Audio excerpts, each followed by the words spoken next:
Hello people! I finally decided to get back into videos, and I just had some game theories to share. I currently have 3 games I'd like to work on, but we'll start with one of my favorite games. Being a fan of the Zelda universe and loving deep stories with a sentimental impact, I think you'll have guessed that I mean Majora's Mask, especially because of the title of this video. Actually, I have so much to say about this game that it's hard to know where to start. So, we'll start with the most mysterious area of the whole game. An area full of mystery, where you don't know its past, you don't know what happens to its people, you don't even know what you're going to do there. Even its dungeon is one of the most intriguing of all the games, with the moon. But it's a dungeon that ignores the laws of gravity itself. This dungeon is also the origin of the dream theory in Majora's Mask. You will probably have understood. I will speak here about the Valley of Ikana.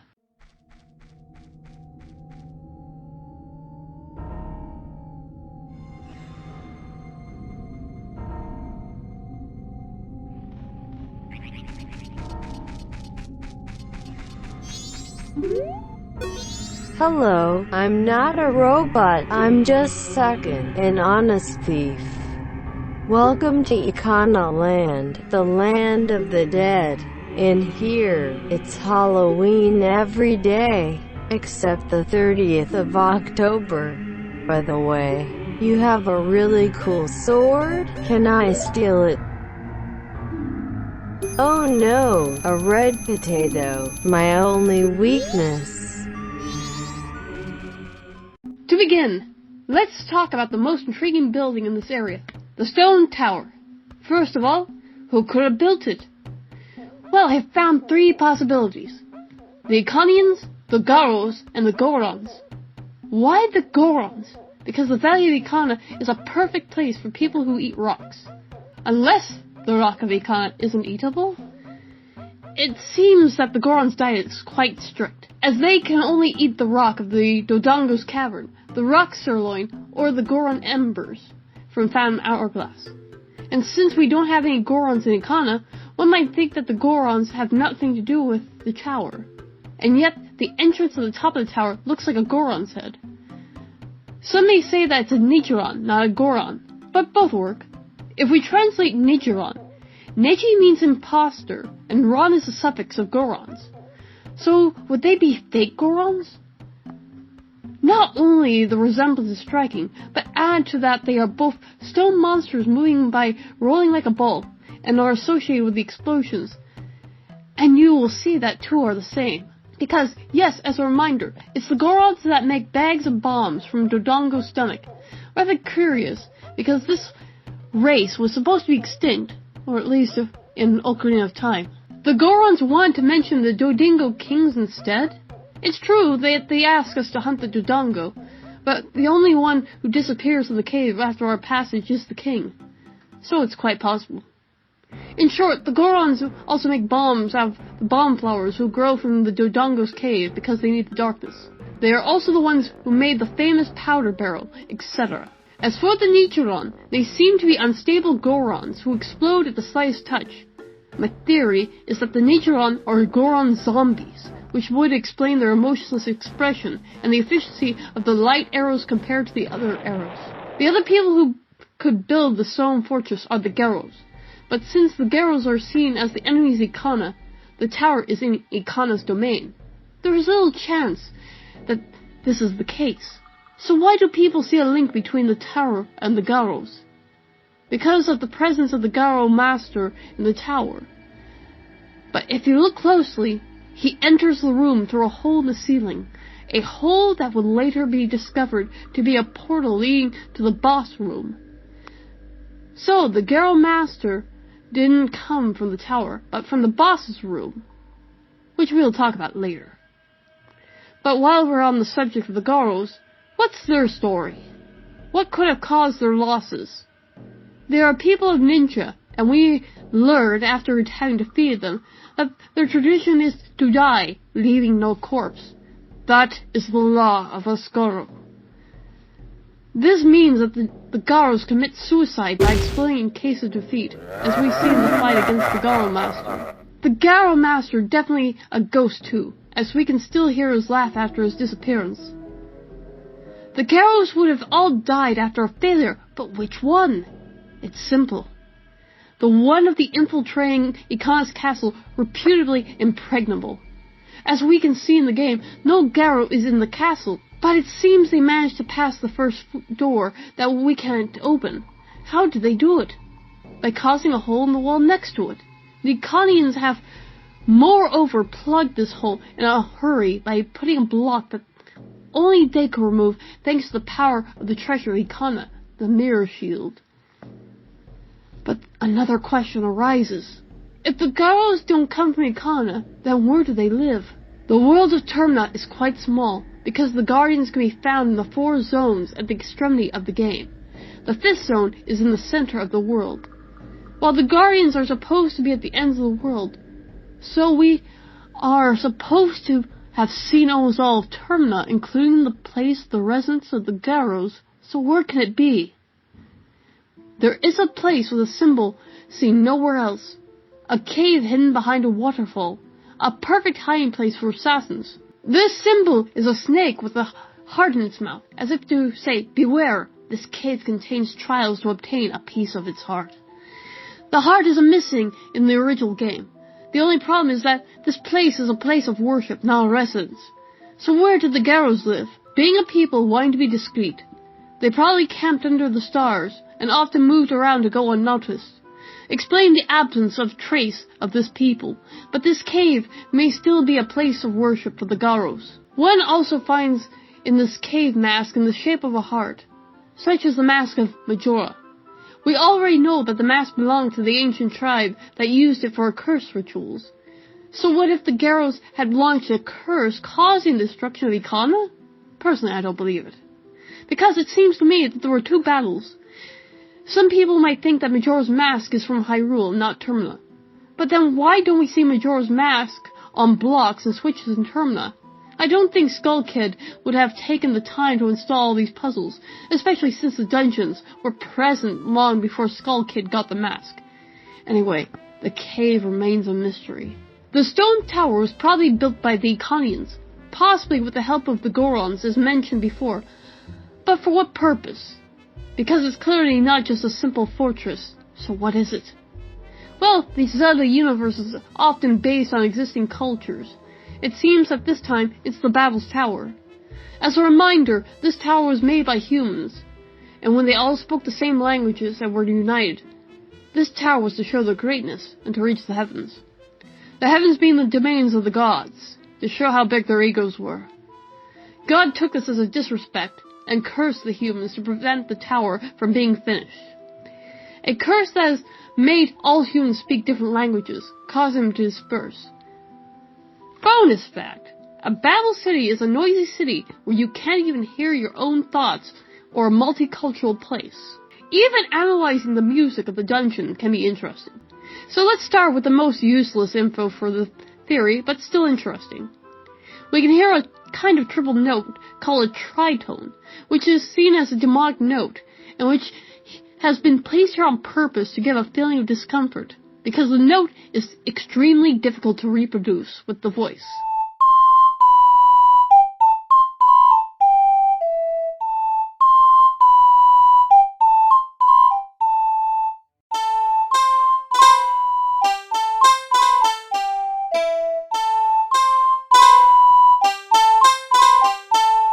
We also have part of the music called Distorted Reality for the theme of the inverted tower. And we also hear voices, and here we start to arrive at something interesting for the theory. As the tower is upright, there is no problem.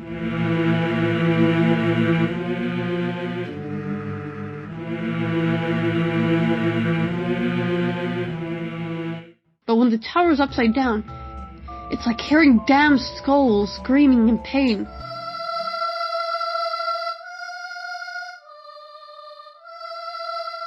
Another interesting thing, the instruments, percussion, the goron link, the brass, deco link, string, the Zora link, and finally an ocarina for Link who will have a solo.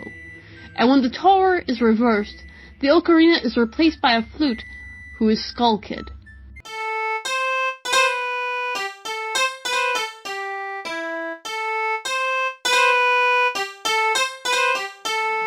I think you can see where I'm going with this. The tower has a very close connection with the dead. Not only is the theme of the whole of the Ikana Valley, but this time we even have links going to the heavens. And Skull Kid's going to the underworld.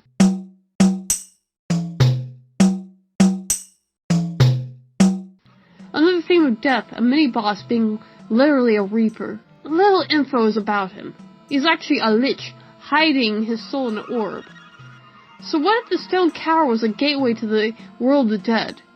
Like the sanctuary, the Minish Cap, making the link between the world of human and Tyloria?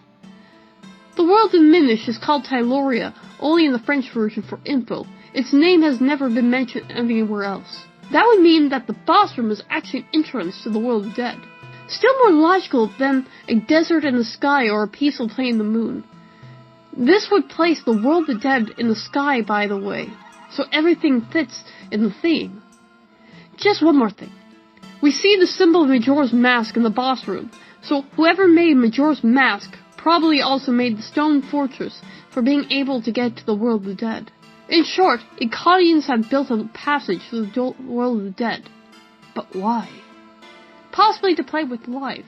Everyone is looking for immortality, it's well known. So the Ikanians wanted to take the role of gods in some way. Remember Babel's Tower? And the giant mask found the dungeon, so much to indicate it. It's in the tower that we find the mask in the original game, so not into the boss room. And I recall that the Gorons of this world are giants. So if we follow the myth of Babel, there would have been a curse? Well, indeed! There is a curse linked to the dead. In fact, we even have two, with the one launched by Skull Kid. But I will come back to the one of Skull Kid later. Anyways, the curse caused by the tower would be the same as the one affecting the scientist. A curse turning them into a very effective people who loved giving hugs. First of all, they were attacked by the dead, but their armies have already been weakened by the war against the Gorons. You can see Ikana's army. The Stall Child and Captain Kita in the cemetery. So they all had to be killed without even having time to bury their dead this time. They tried to escape through the secret passage of the well, but the curse caught up with them, which explains the strong presence of Gerudo in the well. Do you see the logic? Some turn to Gerudos, others into Redeads, Gerudo without bandage, as we can see if we burn their bandage, something strangely impossible in Ocarina of Time, even the remake, and others into Stalfos, like the King of Ikana with his 2 minions. Another bonus info, there is a way to communicate with the Gerudos thanks to the Gerudo mask, which allows us to cross the passage of the well to go to the castle. But the most intriguing thing is the reaction of the castle's scary people. They dance. Even the 2 minions of the King of Ikana dances if we use the Bremen mask. Would the people of Ikana be people dancers? But then, the ghost dancer, would he be Ikanian? When you think about it, it is true that the Gerudos react to the music of the scientist's house, possibly because they remember the former lives, and decide to go home, like the scientist who returns to his closet when he sees Pamela. There is one last question to answer. What are we doing in the stone tower? Except to free the fourth giant, of course. Only 2 elements can put us on that way. When we finish the dungeon for the first time, a light appears where Link was a few moments ago. Probably magic who go out of the mask of twin mold that Link was carrying. And that leaves the sky to explode in a spectacular way.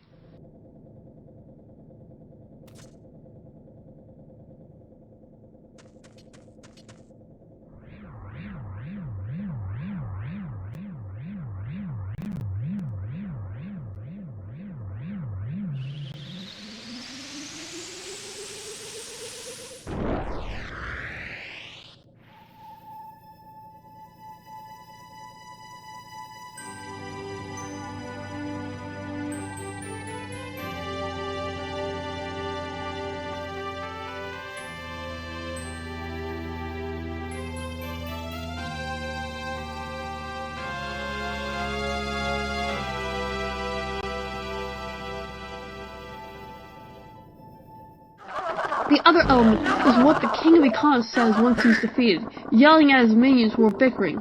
Haven't you begun to understand? The kingdom being ruined and us left in a state. Isn't it petty? Little battles like this that have caused it.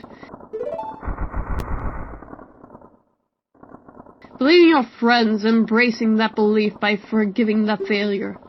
These feelings have vanished from our hearts. It's all happened after somebody thrust open the doors of that stone tower. Because of his last sentence, some people think that one has to close the door to prevent the dead from coming, which is absurd, since there is always ghosts on Earth, and will not prevent the curse of the Gibdos from spreading either. So opening the doors to allow the dead to return home?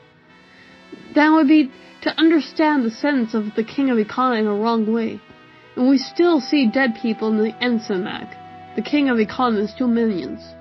So it doesn't work either. There is also the fact that we don't close any door, but it's possibly a kind of portal. In this case, it would be the light in the sky. Personally, I don't think it represents a door that closes. It's quite the opposite. Because it looks more like a door that opens. So here's my theory. Opening the doors just means that Skull Kid has entered the tower to cast the curse, and the light would be a purification falling from the sky to purify everyone. I have proof indicating the presence of this curse, the Song of Storms. So in Majora's Mask, the Song of Storms was created by Sharp and Flat.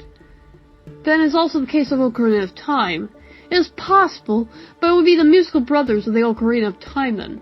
It is very confusing that the name of these guys changed between Ocarina of Time and Majora's Mask in the French version. But calling the Flying Skulls Blue Bubble in the English version is worse. Anyways, Sharp is trying to kill us by using life-draining music that we join the Army of the Dead. We can try the Song of Healing, song that only works when the ocarina is used normally, except here and when obtaining the Deku Mask. The Song of Sharp is then well appeased, but that does not work because Sharp already accepted a long time ago his death. The only song which works in the Song of Storms, but why? Ghosts don't fear rain or wind normally, right? Would this song remind him of his brother? That would be strange, since he himself sealed his brother in a grave. So that would mean that the Song of Storms has another use, that of breaking curses. And no, this information did not come out of nowhere. Remember Blue Bubble mentioned earlier? Those flying skulls that walk around the terminal plane at night? They curse you just by touching you, preventing you from checking your sword. Well, the Song of Storms can break that curse. No joke, I checked. The curse, if you think about it, is a curse pushing the dead to refuse the decline of their homeland, and to do everything to restore the glory of Ikana. Captain Krita doesn't seem to be affected by this curse. He just seems to be looking for someone worthy to take his job. Would he have avoided the curse by dying before Ikana's fall? And yes, Captain Krita is indeed an Ikanian captain. Just wear the captain's helmet in front of the King of Ikana to see that. So if the King of Ikana and his 2 minions become nice again after defeating them, it's because they have been purified of their darkness, that they have mentioned before the fight. This means that the light sent back by the mirror shield becomes holy. So remember to always praise the sun. We finally reached the end of the video, and there are still some people living in Kano who escaped my careful analysis.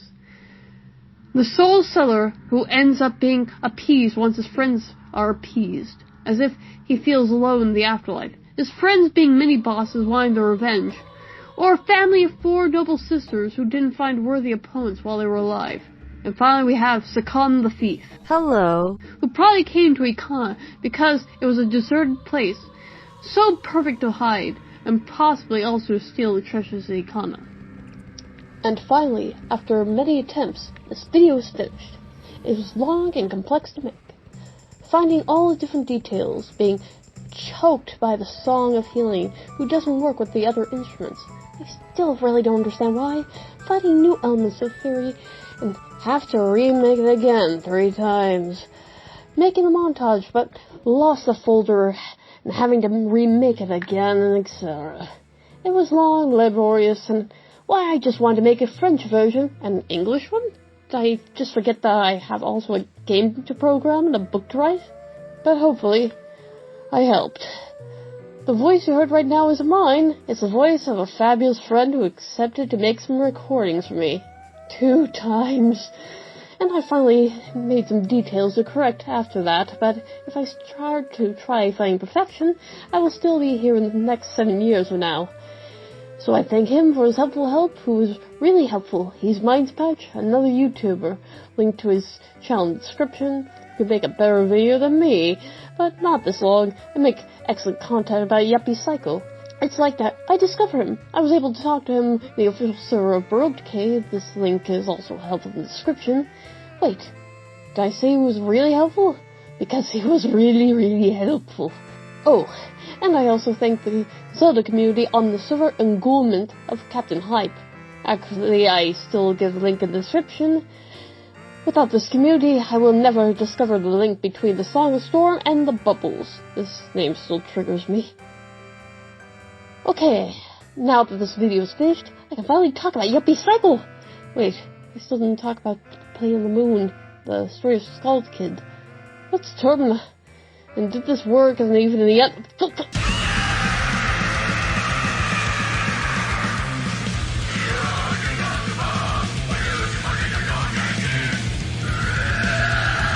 On s'ennuie à ce que je vois. Voilà de quoi t'occuper utilement.